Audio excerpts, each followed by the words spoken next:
Hello students, welcome to my channel around the books. कैसे हैं आप सभी? उम्मीद करता हूं आप अच्छे होंगे। आज हम करने वाले हैं क्लास 10th एनसीईआरटी मैथ का एक इम्पोर्टेंट चैप्टर, त्रिकोणमिति के कुछ अनुप्रयोग। ये 9th चैप्टर है और एग्जाम की दृष्टि से ये बहुत इंपॉर्टेंट चैप्टर हो जाता है।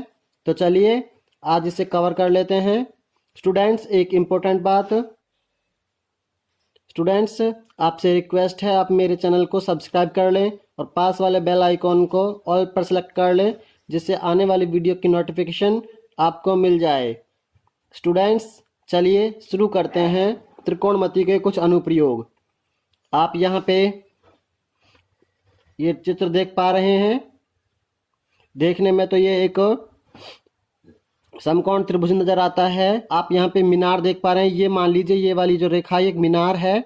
आप यहाँ से कोई देखते हैं, इस मीनार के बिल्कुल टॉप पे, इसके शिखर पे देखते हैं तो आपको देखने में कुछ ऐसा लगेगा। और ये क्षैतिज रेखा है, मतलब ये ग्राउंड है, आपका धरती है। ये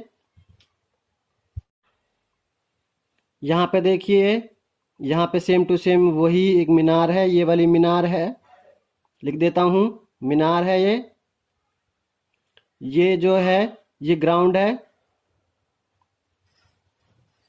ग्राउंड को मतलब क्षैतिज रेखा बोलते हैं। कोई वस्तु यहाँ पे रखी हुई है। पिछली वाले चित्र में क्या था, हम नीचे से ऊपर की ओर देख रहे थे क्षैतिज। हम यहाँ क्षैतिज रेखा से हम ग्राउंड पे थे और ग्राउंड से हमने मीनार के, किसी भी मीनार के हमने शिखर को देखा था। लेकिन अब की बार क्या हो रहा है, हम शिखर पे यहाँ पे खड़े हैं और नीचे किसी वस्तु को देख रहे हैं। स्टूडेंट्स, अगर हम ऊपर से किसी चीज को देखते हैं तो अवनमन कोण निर्मित होता है और नीचे से ऊपर को देखते हैं तो यहाँ पे उन्नयन कोण निर्मित होता है। चलिए अब इसके कुछ इंपॉर्टेंट क्वेश्चन देख लेते हैं चैप्टर 9.1 से।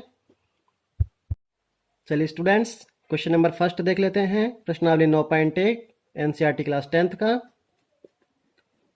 सर्कस का एक कलाकार था और वो एक 20 मीटर लंबी डोर पर चढ़ रहा है जो अच्छी तरह से तनी हुई है। तनी हुई का मतलब वो कसी हुई है, बिल्कुल ढीली नहीं है, और भूमि पर सीधे लगे खंबे के शिखर से बंधा है। यदि भूमि स्तर के साथ डोर द्वारा बनाया गया कोण 30 डिग्री है तो खंबे की ऊंचाई क्या होगी? तो कैसे करेंगे, समझिए। ये एक ग्राउंड है। ग्राउंड बिल्कुल सीधा ही होता है, आपको सभी को पता है।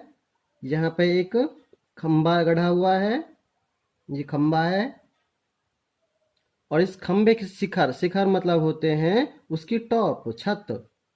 ये टॉप है इसका, बिल्कुल जहाँ ऊंचाई होती है, छत होती है। इस छत से क्या हुआ गया, धरती के साथ एक रस्सी बंधी हुई थी जो बिल्कुल तनी हुई थी, बिल्कुल ढीली नहीं है। और इस रस्सी की लंबाई दे रखी है 20 मीटर। अब ये देखने में बिल्कुल एक समकोण त्रिभुज लग रहा है। सर्कस का कलाकार यहां से चढ़ना स्टार्ट करता है और वो चढ़कर ऊपर तक जाएगा।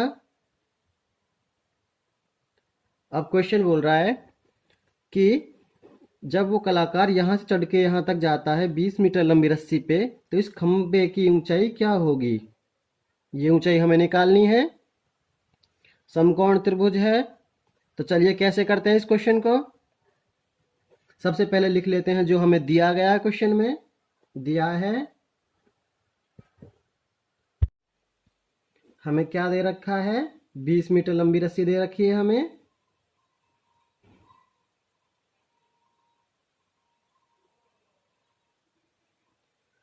अब यहाँ पे देखते हैं, यदि भूमि स्तर के साथ डोर द्वारा बनाया गया कोण 30 डिग्री है, मतलब यहाँ जो ये रस्सी बंधी हुई थी, ये शिखर के साथ जो टच होगी तो यहाँ पे झुकाव होगा, वो झुकाव 30 डिग्री का है। अब मैंने ये ऊपर क्यों नहीं बनाया कोण, नीचे क्यों बनाया है?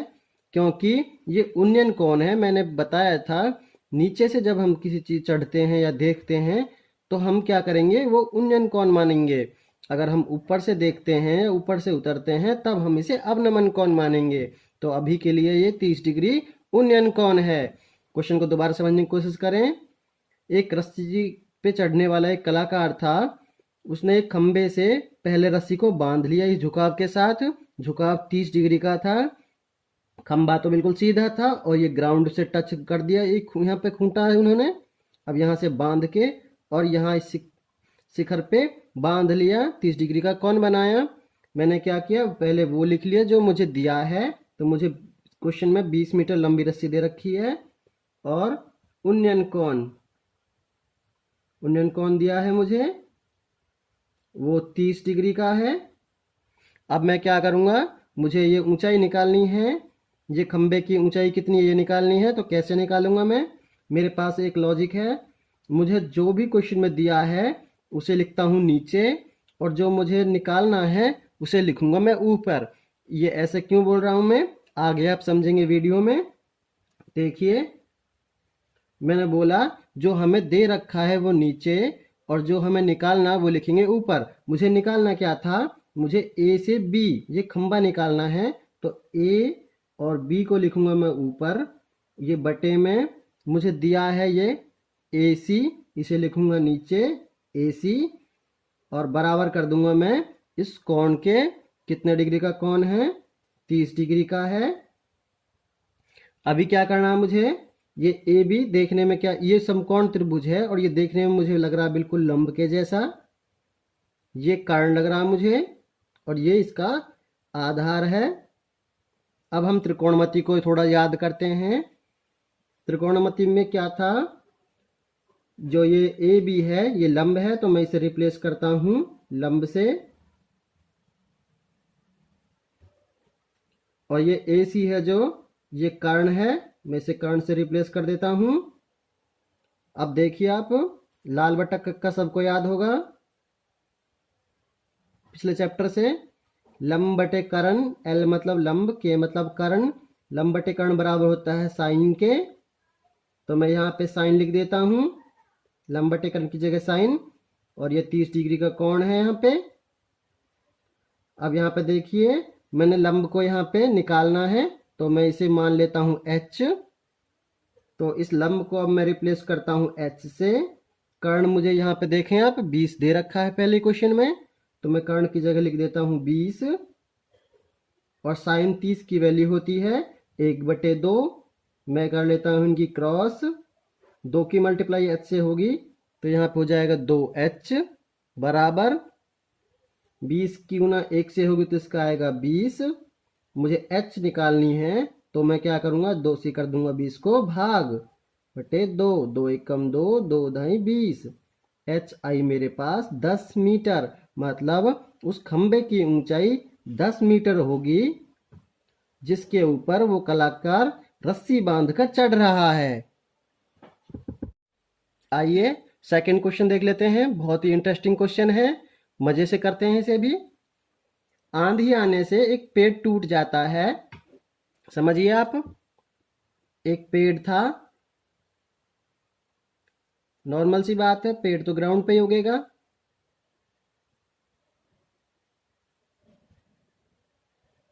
ये एक पेड़ था और आंधी आ गई बहुत तेज। आंधी आने से क्या हुआ, ये पेड़ टूट गया। अब हम इसे तोड़ लेते हैं एक बार।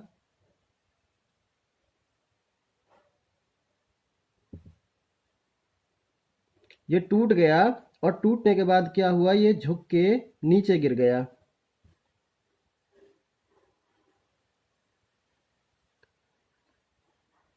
अब क्या हुआ, एक पेड़ था, तेज आंधी आई और ये टूट गया, मतलब टूट के इसका आधा तना तो यहाँ रह गया ऊपर और आधा तना इसका नीचे झुक के और जमीन को छूने लगा।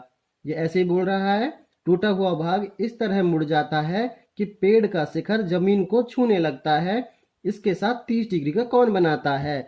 मतलब एक पेड़ था और पेड़ को यहाँ से बीच में से तोड़ दिया गया और तोड़ के टूटा हुआ भाग नीचे झुक गया और यहाँ पे 30 डिग्री का कोण बना दिया। ठीक है, अब कैसे करेंगे हम, पेड़ का पाद बिंदु बोलते हैं जहां पे पेड़ उग रहा है। यहाँ पे पेड़ उग रहा है तो ये पाद बिंदु है, यहाँ पे उग रहा है तो ये पाद बिंदु है, यहाँ उगा है तो ये पाद बिंदु है। जहां पेड़ का शिखर आपको पहले बता चुका हूं, शिखर होती है ये टॉप, जमीन को छूता है। अब ये जमीन को कहाँ छुएगा, यहाँ पे छुएगा या यहाँ पे छुएगा। ये 8 मीटर है, मतलब ये यहाँ से अगर टूटा है, यहाँ उग रहा था, और जहाँ ये छू रहा है यहाँ तक, ये 8 मीटर है। तो पेड़ की ऊंचाई क्या होगी? तो इस पेड़ की ऊंचाई क्या होगी? चलिए करके देखते हैं कैसे होगा।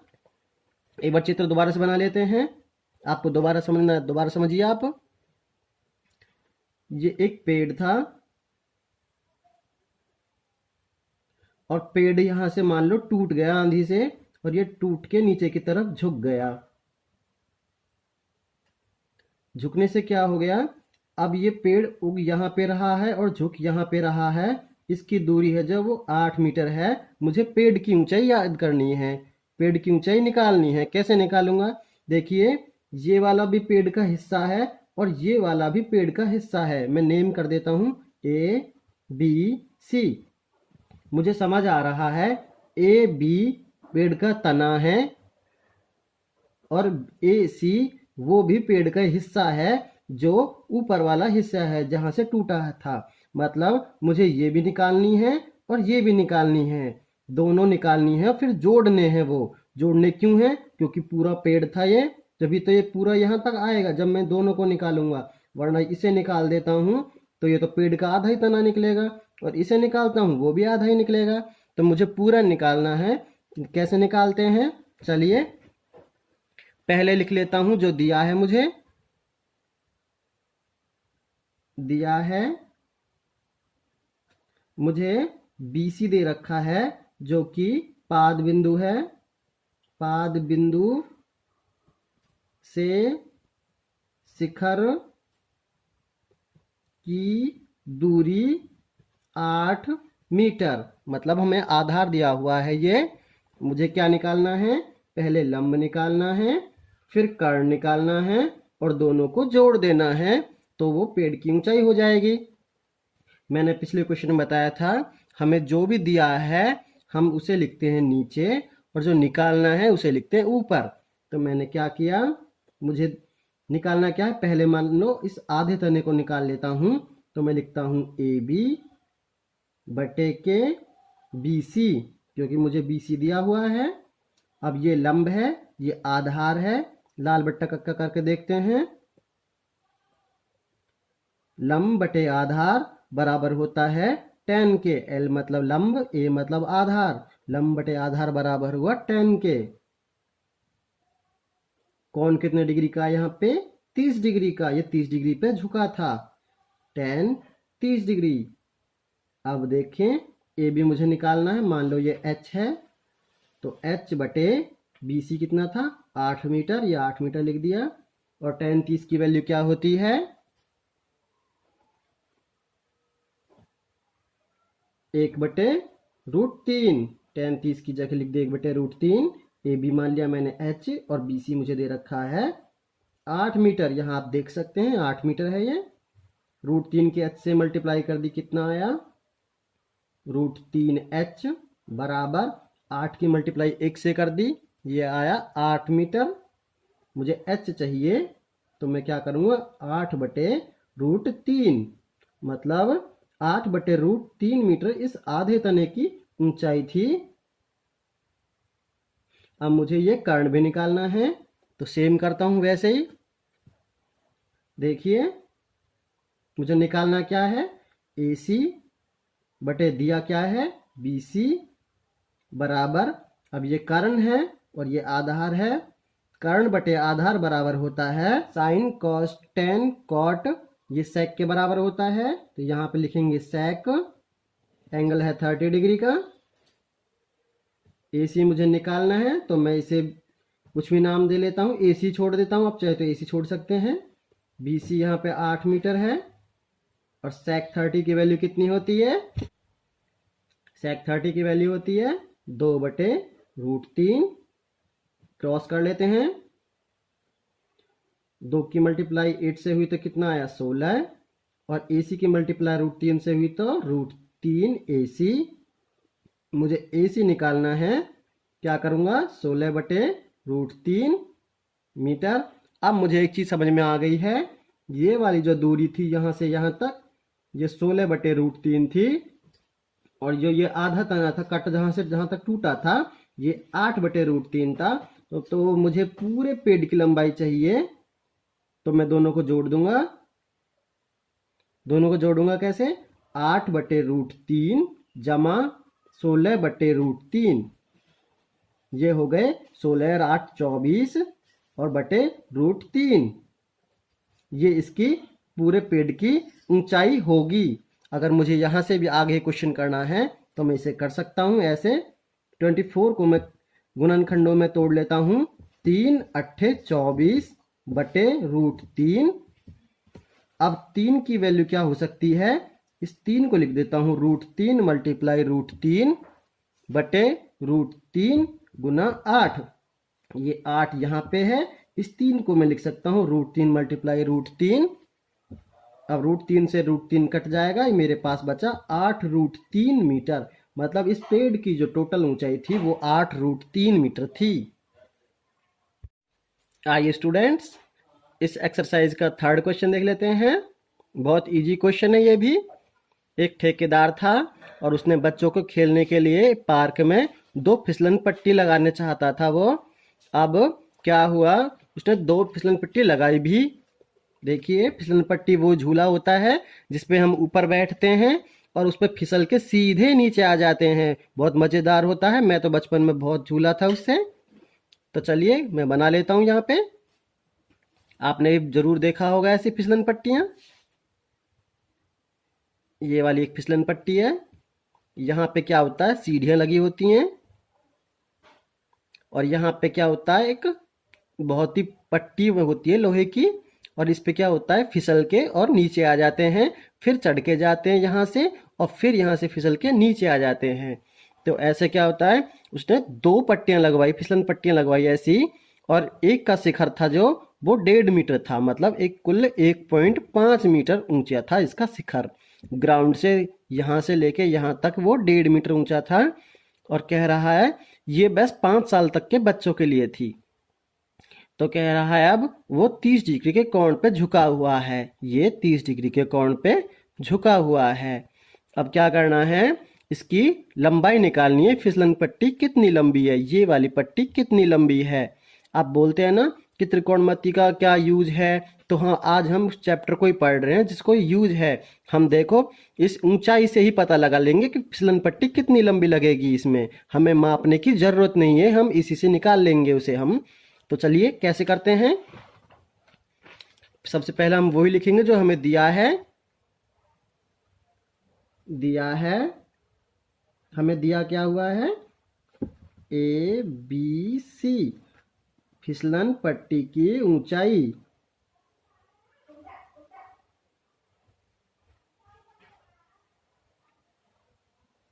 हमें 1.5 मीटर दी हुई है और उन्नयन कोण हमें दिया है 30 डिग्री। अब हमें क्या निकालनी है, फिसलन पट्टी की ऊंचाई। हम कैसे निकालते हैं, मैंने बताया। जो कुछ हमें निकालना है उसे लिखते हैं ऊपर और जो हमें दिया है उसे लिखते हैं नीचे। अब क्या करूँगा, मुझे निकालना AC है तो मैं ऊपर लिखूंगा इसे, और दिया है मुझे AB, इसे लिखूंगा मैं नीचे। जो दिया है लिखा है मैंने नीचे और जो निकालना वो लिखा मैंने ऊपर। अब ये क्या हो गया, देखिए ये कर्ण है, ये लंब है, ये आधार है। मैंने कर्ण लिखा है ऊपर और लंब लिखा है मैंने नीचे। कर्ण बटे लंब किसके बराबर होता है, लाल बटे कक्कर करके देख लेते हैं। कर्ण बटे लंब बराबर हो गया कोसेक थीटा के, और कोसेक की वैल्यू कितनी यहाँ पे, कोसेक 30 की वैल्यू कितनी होती है, देखिए AC को रिप्लेस मुझे ये निकालना है, मैं AC छोड़ देता हूँ। AB मुझे दे रखा है कितना, 1.5 मीटर। कोसेक 30 की वैल्यू होती है 2, कर लेते हैं मल्टीप्लाई। 2 की मल्टीप्लाई 1.5 में करिए कितना आया, 3 हो गया, सीधी सी बात है। और ये AC बराबर 3 मीटर। अब हम कह सकते हैं अगर हम 1.5 मीटर ऊंची फिसलन पट्टी लगाएंगे तो फिसलन पट्टी है जो वो उसकी लंबाई 3 मीटर होगी। आइए अब इस क्वेश्चन में हम दूसरा क्वेश्चन पढ़ लेते हैं। कह रहा है, ये तो केवल 1 से 5 वर्ष के बच्चों के लिए थी, उनसे बड़े बच्चों के लिए उसने बड़ी फिसलन पट्टी लगाई। उसने क्या किया, ये वाली फिसलन पट्टी थी और ये सीढ़ियाँ लगी हुई हैं इसकी, ऐसी फिसलन पट्टी होगी, इस पे भी बच्चे झूलेंगे, फिसलेंगे बच्चे इस पे भी। तो इसकी लंबाई कितनी होगी, यहाँ पे जो कोण है, झुकाव है जो, वो 60 डिग्री का है और ये अब की बार 3 मीटर ऊंची है। ये वाला क्वेश्चन बिल्कुल सेम टू सेम है और एक ही क्वेश्चन का भाग है ये। चलिए इसे कर लेते हैं। इसमें क्या है, निकालना क्या, हमें वही निकालना, ए बी सी, समकोण त्रिभुज है ना, तो इसमें मुझे निकालना है ए सी। लिखता हूं नीचे ए बी बराबर, ये 60 डिग्री है, मैं इसे लिख लेता हूं कोसेक 60 डिग्री। अब आप सोच रहे होंगे कोसेक 60 डिग्री क्यों लिखा मैंने, ये इसलिए क्योंकि ये ए सी है जो ये कर्ण है और ए बी है जो ये लंब है। अभी हमने लाल बट्टे कक्का करके देखा था, कर्ण बटे लंब होता है कोसेक के बराबर और यहाँ पे 60 डिग्री का कोण है। तो ए सी निकालना मुझे, ए बी मुझे दे रखा है 3 मीटर, क्योंकि इस बार ऊंचाई है जो वो 3 मीटर है और कोसेक 60 की वैल्यू होती है 2/√3। अब इनकी क्रॉस कर लेता हूं, ए सी की मल्टीप्लाई √3 से होगी तो √3 AC बराबर 3 की मल्टीप्लाई 2 से हुई तो 3 × 2। ठीक है, अब मुझे ए सी चाहिए, मुझे इसकी लंबाई चाहिए, तो क्या करूँगा, 3 × 2 बटे √3। पिछले क्वेश्चन में जैसे क्या था वैसे ही इस 3 को लिखूंगा मैं √3 × √3 और ये मल्टीप्लाई में 2 ऑलरेडी है अपॉन √3। √3 से √3 कैंसिल कर दिया, ये आ गया 2/√3 मीटर। मतलब अगर वो 3 मीटर ऊंची फिसलन पट्टी लगाएगा तो वो फिसलन पट्टी होगी जिसपे बच्चे फिसलेंगे, उसकी लंबाई 2√3 मीटर होगी। स्टूडेंट्स स्किप बिल्कुल मत करना, अगर आप इन सारे क्वेश्चन को देख लेते हो तो आप इस चैप्टर में महारत हासिल कर लोगे। चलिए 4th क्वेश्चन देख लेते हैं, बहुत इजी क्वेश्चन है ये भी। भूमि के एक बिंदु से, मान लीजिए ये एक भूमि का बिंदु है जो मीनार के पाद बिंदु से, मीनार मान लीजिए यहाँ पे है, पाद बिंदु का मतलब होता है जहाँ पे मीनार है, मतलब जहाँ मीनार बनी हुई है, जो उस जहाँ से वो मीनार शुरू हो रही है नीचे उसका ढांचा है जो 30 मीटर की दूरी पर है। मतलब ऐसे बोल रहा है भूमि पे एक बिंदु ये था और जहाँ पे मीनार गढ़ी हुई है, जहाँ बनी हुई है वहाँ की जो दूरी है ये 30 मीटर है। मीनार के शिखर का उन्नयन कोण इसमें बता ही दिया है, उन्नयन कोण है, ये मीनार का मान लीजिए शिखर है,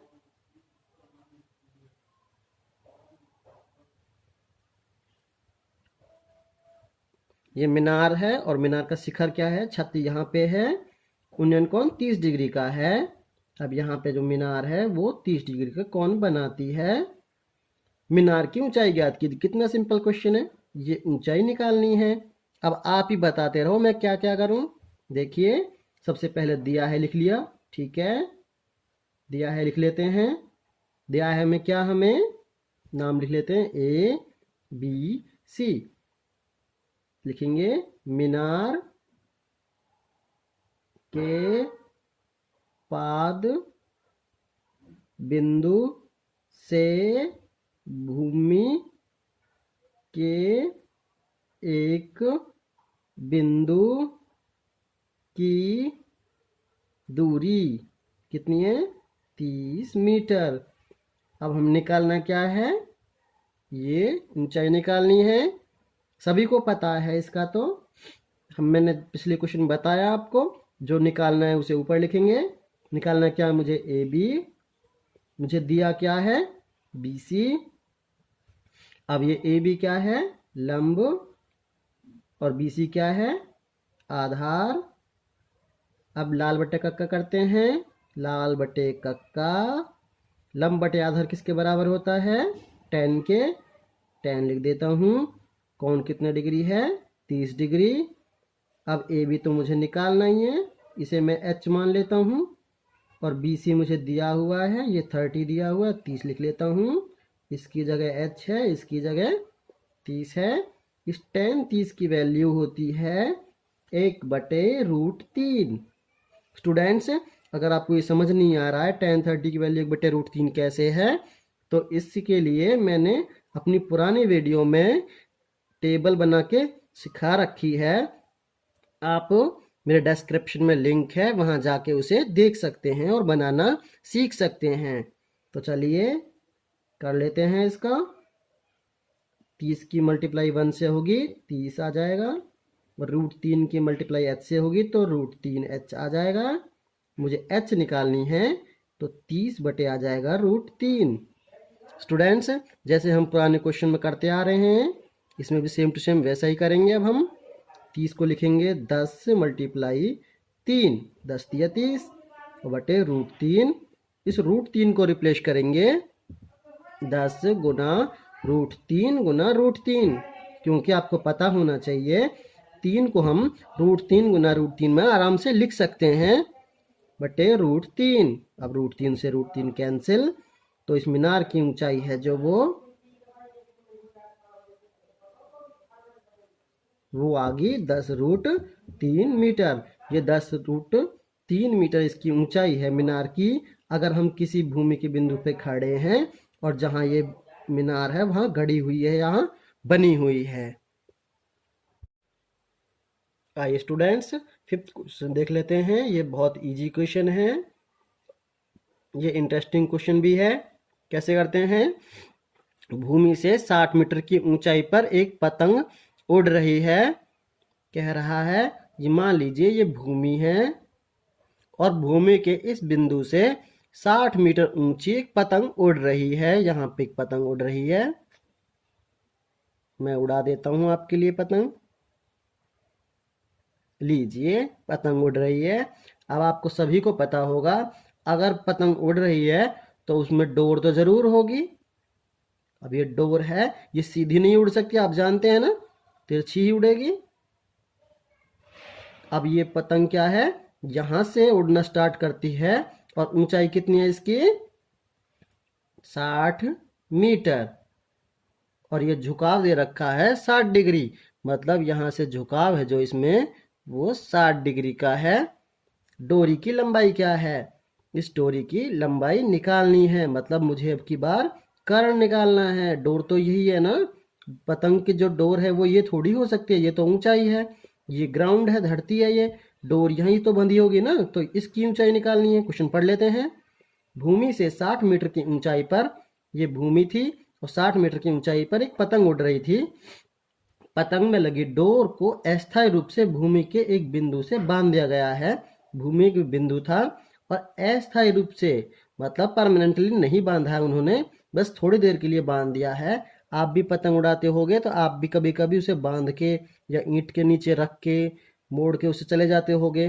तो वही क्या हुआ, इन्होंने भूमि के साथ डोरी का झुकाव, ये भूमि है और डोरी है, इसके साथ झुकाव 60 डिग्री है। डोरी की लंबाई क्या है, इसे स्टूडेंट्स आप लोग करें। हाँ ठीक है, बताओ। दिया है, क्या दिया है मुझे, पतंग की ऊंचाई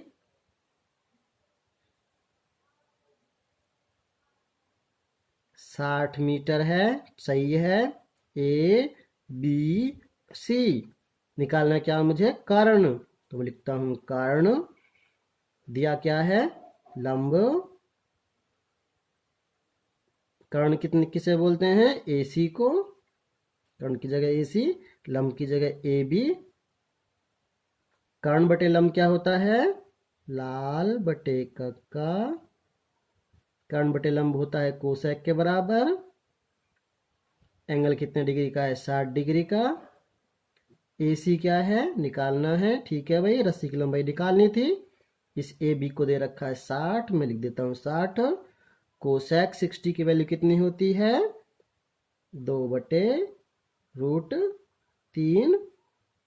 कर लेते हैं मल्टीप्लाई। √3 के मल्टीप्लाई AC से √3 AC बराबर ये हो गया 120। AC बराबर 120/√3। आप चाहें कि इस करने के आपके पास दो तरीके हैं, या तो प्रीवियस मेथड है उसी से कर लीजिए, या एक और नया बता देता हूँ आपको, आसान लगे तो ट्राई कर लेना। इस √3 का कर देंगे परमीयकरण। √3 की मल्टीप्लाई कर लो और √3 की यहाँ पे मल्टीप्लाई कर लो। अब ये हो गया, इसकी मल्टीप्लाई इसमें हो गई 120√3 बटे इस √3 की √3 से हो गई तो 3, 3 से कम 3, 3 चौका 12 है 0, 40√3। आप पुराने वाले मेथड से भी कर सकते थे। 120 में कैसे लिखेंगे? 40 मल्टीप्लाई 3 लिख लो उसे, 40 दिए 120 होते हैं बटे √3 था। आप इस √3 को कैसे लिख सकते हैं? √3 मल्टीप्लाई √3 और ये मल्टीप्लाई में 40 ऑलरेडी है और बटे √3, √3 से √3 कैंसिल हो गया, ये आ गया 40√3। ये 40√3 आए दोनों बार में, जो ये इस रस्सी की लंबाई है, जिस लंबी रस्सी से ये पतंग उड़ रही है, ये डोर है। ठीक है बच्चे, समझ आया होगा तो चैनल को लाइक कर दें, सब्सक्राइब कर दें और शेयर कर दें अपने फ्रेंड्स के साथ। मिलते हैं नेक्स्ट वीडियो में। Thank you.